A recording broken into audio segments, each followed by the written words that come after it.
Hello guys, स्वागत है आप सभी का शिवम क्लासेस के ऑनलाइन प्लेटफॉर्म में। अब हम जो टॉपिक शुरू करने जा रहे हैं वो है सक्रियता श्रेणी किसे कहते हैं, यानी कि सक्रियता जो श्रेणी होती है वो क्या होती है। रिएक्टिविटी सीरीज जो होती है उसकी अगर डेफिनेशन देनी हो तो आप किस प्रकार से डेफिनेशन दे सकते हो, और सीरीज में कौन सा एलिमेंट कहाँ पर आता है वो सब हम यहाँ पर देखने वाले हैं। तो टॉपिक शुरू करने से पहले आप सभी के लिए एक अनाउंसमेंट है कि अगर आपको अपनी क्लास का कंप्लीट स्टडी मटेरियल चाहिए हो, जैसे नोट्स हो गए, videos, model paper, NCERT solutions हो गए, प्रीवियस ईयर के पेपर हो गए, सब कुछ अगर आपको चाहिए और वो भी बिल्कुल फ्री के अंदर चाहिए तो अभी प्ले स्टोर पे जाइए और शिव ओम क्लासेस नाम से हमारी जो ऐप है वो इंस्टॉल कर लीजिए। तो चलिए टॉपिक शुरू करते हैं। सक्रियता श्रेणी किसे कहते हैं। देखिए, सभी धातुएं एक समान रूप से क्रियाशील नहीं होती हैं। कुछ जो एलिमेंट्स होते हैं, कुछ जो मेटल्स होती हैं वो तो ज़्यादा एक्टिव होती हैं और कुछ जो होती हैं वो कम एक्टिव होती हैं। एक्टिव का मतलब सक्रिय। तो जो एलिमेंट्स हैं, जो धातुएं हैं, जो मेटल हैं वो ज़्यादा एक्टिव हैं, तो इसका मतलब वो ज़्यादा सक्रिय हैं। ज़्यादा सक्रिय है मतलब वो सामने वाले से ज़्यादा क्रिया कर सकते हैं। तो सभी जो धातुएं होती हैं, सभी जो मेटल्स होते हैं वो इक्वली एक्टिव नहीं होते, समान रूप से क्या नहीं होते, सक्रिय नहीं होते। याद रखना, नहीं होते। कुछ जो धातु होती है वो होती हैं ज्यादा सक्रिय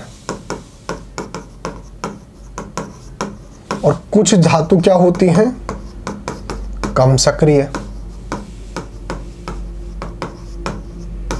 तो इस प्रकार से कुछ धातुएं जो होती हैं वो तो ज्यादा सक्रिय होती हैं और कुछ धातुएं जो होती हैं वो कम सक्रिय होती हैं। तो इस आधार पर हम क्या करेंगे, एक टेबल बनाएंगे।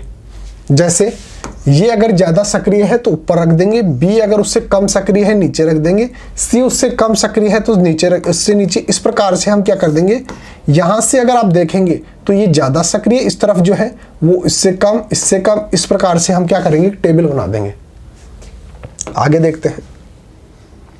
जो धातुएं आसानी से इलेक्ट्रॉन को त्याग कर धनायन देती हैं वे अधिक सक्रिय होती हैं। अब जो मैंने यहां पर बात की, कि जो ज्यादा सक्रिय होती हैं, ज्यादा सक्रिय कौन होती हैं, जो आसानी से इलेक्ट्रॉन त्याग देते हैं। और कम सक्रिय कौन है, जो आसानी से इलेक्ट्रॉन नहीं त्यागते हैं। तो जो आसानी से अगर इलेक्ट्रॉन त्याग कर धनायन बना लेते हैं, ये क्या बनाएंगे, धनायन बना लेती हैं, तो वो तो ज्यादा सक्रिय हो जाती हैं वे धातुएं तो। और जो इलेक्ट्रॉन नहीं त्यागते हैं, इसका मतलब धनायन बनाने में काफी ज्यादा इनको क्या आता है, जोर आता है। तो इसलिए इनको क्या बोलते हैं, कम सक्रिय। तो जो ज्यादा सक्रिय होती हैं वो इलेक्ट्रॉन को त्यागती हैं और धनायन बना लेती हैं आसानी से। जितनी आसानी से बनाएंगे उतनी ज्यादा सक्रिय।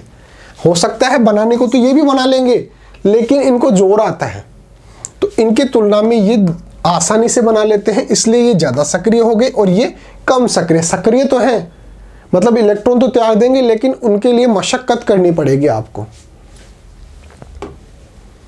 इसके विपरीत जो धातुएं कठिनाई से इलेक्ट्रॉनों को त्यागती तो है लेकिन कठिनाई से त्यागती हैं, वे कम सक्रिय होती हैं।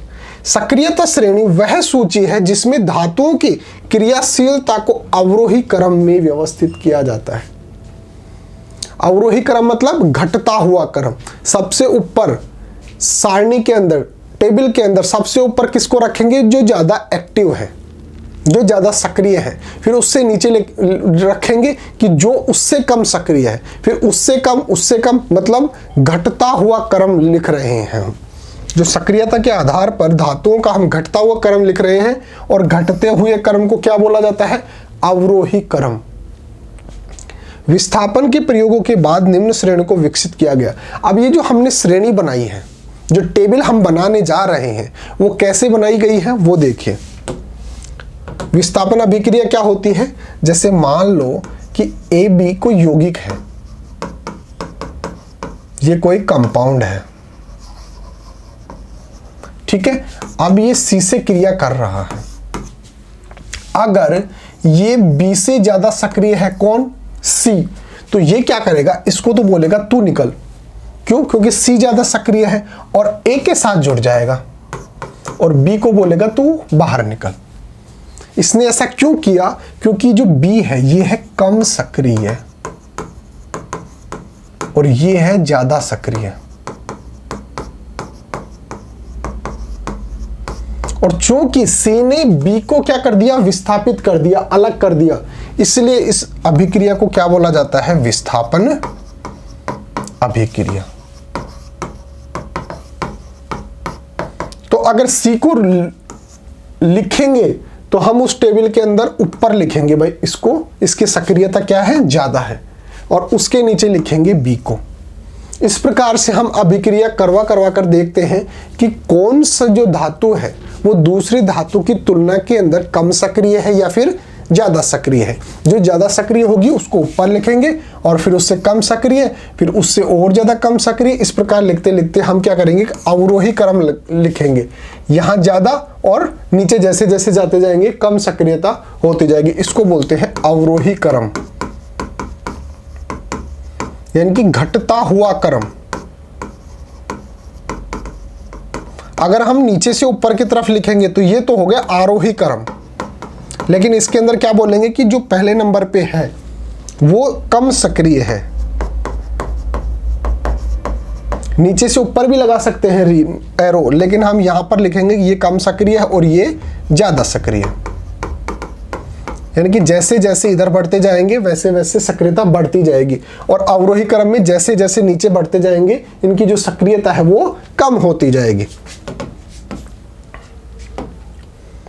ठीक है। और इस प्रकार से हम जो टेबल बना रहे हैं, जो विस्थापन अभिक्रिया होती है, उसके आधार पर हम धातुओं को देखेंगे कम सक्रिय है या ज्यादा सक्रिय है, और उसके आधार पर एक श्रेणी बना लेंगे, एक सारणी बना लेंगे, जिसको ही बोला जाता है सक्रियता श्रेणी, रिएक्टिविटी सीरीज, इसी को बोला जाता है। अब वो किस प्रकार से प्राप्त होती है, उससे पहले हमने इसके अंदर क्या क्या अभिलक्षण होते हैं, क्या क्या इसके अंदर गुण होते हैं, क्या क्या इसके अंदर प्रॉपर्टीज होती हैं, किसके अंदर जो रिएक्टिविटी जो सीरीज बना रहे हैं, जो सक्रियता श्रेणी बना रहे हैं, उनके क्या क्या गुण होते हैं, उनको आप थोड़ा सा देख लो। काफी ज्यादा इंपॉर्टेंट है ये टेबल, तो आपको लास्ट में याद करनी ही पड़ेगी। जो टेबल बनाई है, सक्रियता श्रेणी जो बनाई है, उसके तो एलिमेंट्स आपको याद करने ही पड़ेंगे कि कौन सा एलिमेंट्स, कौन सी जो मेटल होती है वो दूसरे से कितनी सक्रिय होती है, तो वो तो आपको याद ही करनी है। लेकिन ये जो पॉइंट मैं बता रहा हूं ये ज्यादा आपको काम आएंगे किसी भी एग्जाम के अंदर। वो देखिए, सक्रियता श्रेणी के आधार पर यह बताया जा सकता है कि किसी धातु की किसी अम्ल, जल या जो धात्विक लवण है उससे अभिक्रिया संभव है या नहीं। अगर आप उसकी सक्रियता जानते हैं जिससे आप उसकी क्रिया करवा रहे हैं, अगर उसकी सक्रियता जानते हैं तो आप बता सकते हो कि ये जो है अम्ल के साथ क्रिया कर सकता है या नहीं, जल के साथ क्रिया कर सकता है या नहीं, और धात्विक लवण जो होते हैं उसके साथ क्रिया कर सकता है नहीं। यानी कि अगर उसकी सक्रियता इतनी ज़्यादा है कि वो इस चीज़ में समर्थ है तो इसका मतलब उससे अभिक्रिया कर लेगा, लेकिन वो उनसे ज़्यादा कम सक्रिय है तो वो उसके साथ अभिक्रिया नहीं करेंगे। तो इस श्रेणी के आधार पर आप बता सकते हो कि कोई भी जो धातु है वो अम्ल, जल या धात्विक जो लवण है उसके साथ अभिक्रिया करेगा या नहीं करेगा।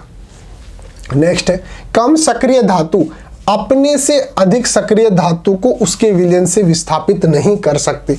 जो धातु पहले से ही कम सक्रिय है वो क्या विलयन के अंदर उससे अधिक सक्रिय धातु को हटा सकती है?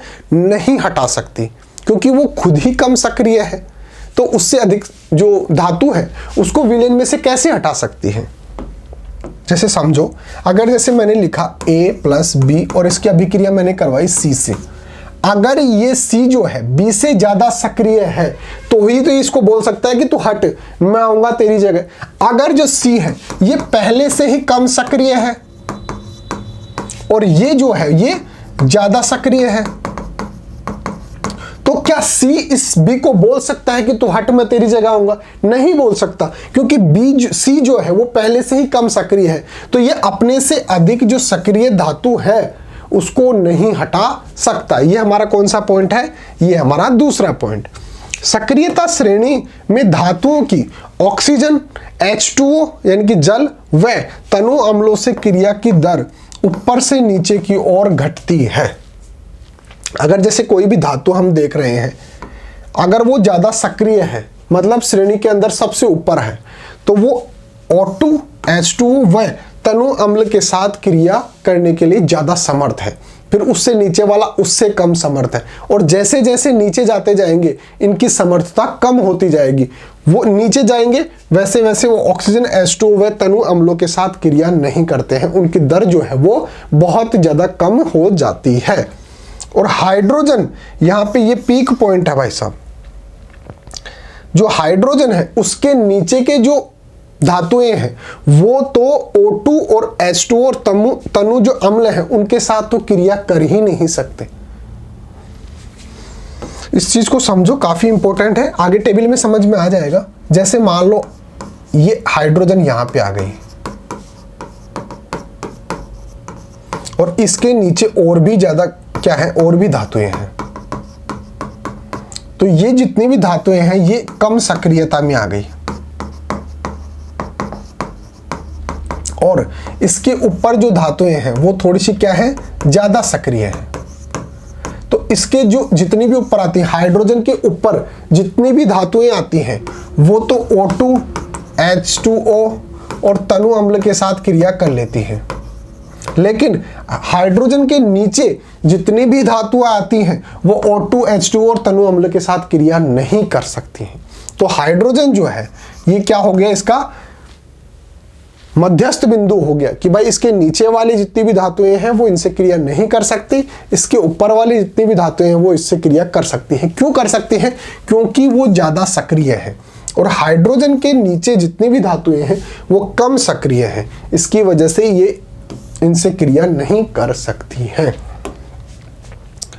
तो हाइड्रोजन के नीचे की जो धातुएं होती हैं वो O2, H2O व तनु अम्लों से क्रिया नहीं करती हैं, और ऊपर वाली हाइड्रोजन के ऊपर जितनी भी धातुएं हैं वो O2, H2O और तनु अम्ल के साथ क्रिया कर सकती हैं। हाइड्रोजन से ऊपर रखी धातुएं अम्लों से क्रिया करके हाइड्रोजन को विस्थापित करती हैं। अब ये बात आई थी ना कि भाई ये इनसे क्रिया क्यों नहीं कर सकते, जो हाइड्रोजन के नीचे जितनी भी धातुएं हैं वो इनसे क्रिया क्यों नहीं कर सकती? क्योंकि हाइड्रोजन से, ऑक्सीजन से और तनु अम्ल से क्रिया करने के लिए हाइड्रोजन को विस्थापित करना पड़ेगा, हाइड्रोजन को हटाना पड़ेगा। तो इसका मतलब हाइड्रोजन से जो ज़्यादा सक्रिय धातु है वही तो हाइड्रोजन को बोल सकते हैं तू हट जा।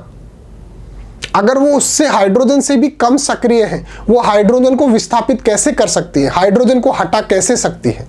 जो चीज हाइड्रोजन से कम सक्रिय है यहाँ पे हाइड्रोजन से ज्यादा सक्रिय है, इसलिए ये हाइड्रोजन को बोल सकती हैं कि हाइड्रोजन तू हट जा।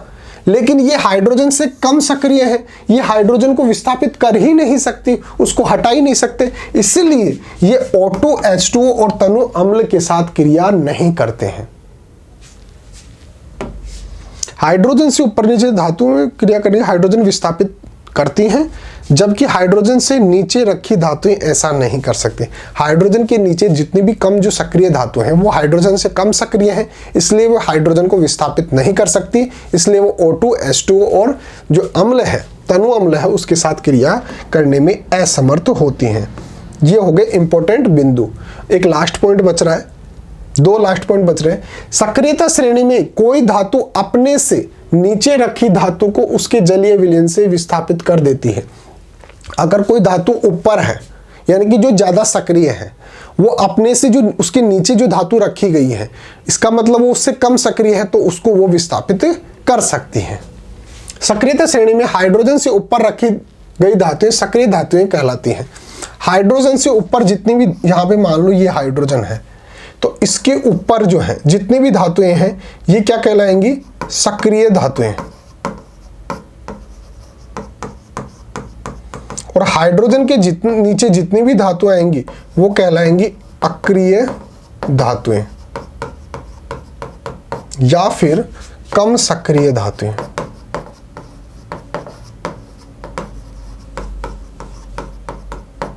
तो हाइड्रोजन के ऊपर जितनी भी धातुएं आएंगी वो तो होंगी सक्रिय धातुएं, और हाइड्रोजन के नीचे जितनी भी धातुएं आएंगी वो होंगी अक्रिय धातुएं या फिर कम सक्रिय धातुएं। ये हो गए इससे संबंधित पॉइंट। अब बात आती है कि जो सक्रियता श्रेणी है वो किस प्रकार से आती है, किस प्रकार से लिखी जाती है, ये आपको सारे याद करने हैं। मैं आपको एक ट्रिक बताऊंगा लास्ट के अंदर, इसके बाद में एक ट्रिक बताऊंगा, जिससे 2 ट्रिक है, जो भी आपको अच्छी लगे वो आप याद कर लेना, उस तरीके से आपको याद हो जाएंगी एज इट इज ये धातुएं। देखिए सबसे पहले आता है पोटेशियम। तो इस पूरी श्रेणी के अंदर सबसे ज्यादा सक्रिय कौन हो गया? पोटेशियम, यानी कि के। फिर आ गया सोडियम, उससे कम सक्रिय सोडियम, उससे कम कैल्शियम, उससे कम मैग्नीशियम, फिर एल्यूमिनियम, फिर जिंक, फिर फेरस यानी कि आयरन, फिर लेड, फिर हाइड्रोजन। देखिए यहाँ पे ये पॉइंट आ गया हाइड्रोजन। ये इनके बीच में एक बॉर्डर बनाता है कि इसके ऊपर जितनी भी धातुएं हैं वो तो है अधिक सक्रिय या फिर सक्रिय बोल दो, और इसके नीचे जितनी भी धातुएं हैं ये है अक्रिय धातुएं। और ऊपर से नीचे की तरफ जब जाएंगे हम तो इसका मतलब सक्रियता जो है वो कम होती जा रही है। ऊपर जो है वो ज्यादा सक्रिय है, फिर कम सक्रिय, तो ऊपर से नीचे जैसे जैसे जाते जाएंगे उनकी जो सक्रियता है धातुओं की वो कम होती जाती है। तो हमने यहाँ पे जो एरो लगाई है तो ये कौन सा क्रम हो गया? ये हो गया अवरोही क्रम। ऊपर से नीचे जाने पर अवरोही क्रम आता है। यहाँ पे सबसे ज्यादा सक्रियशील है और यहाँ पर सबसे कम क्रियाशील है। और हाइड्रोजन जो है ये इनका मिड पॉइंट आ गया कि इससे ऊपर जो है उनको सक्रिय धातुएं बोलते हैं और इससे नीचे वाले अक्रिय धातुएं कहलाती हैं। और ये जो है जितनी भी धातुएं हैं, ये हमने पढ़ा था कि H2 जो O2 होता है, H2O जो होता है, तनु अम्ल जो होता है, उनको ये विस्थापित नहीं कर सकती, यानी कि जो हाइड्रोजन होता है उसको विस्थापित नहीं कर सकते क्योंकि हाइड्रोजन से भी कम सक्रिय है।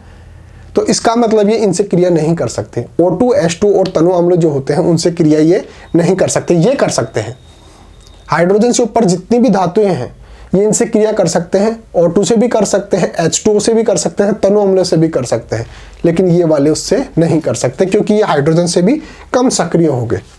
तो यहाँ फिर आ गए कॉपर, मरकरी, सिल्वर और गोल्ड। तो ये टेबल जो है ये हो गई सक्रियता श्रेणी।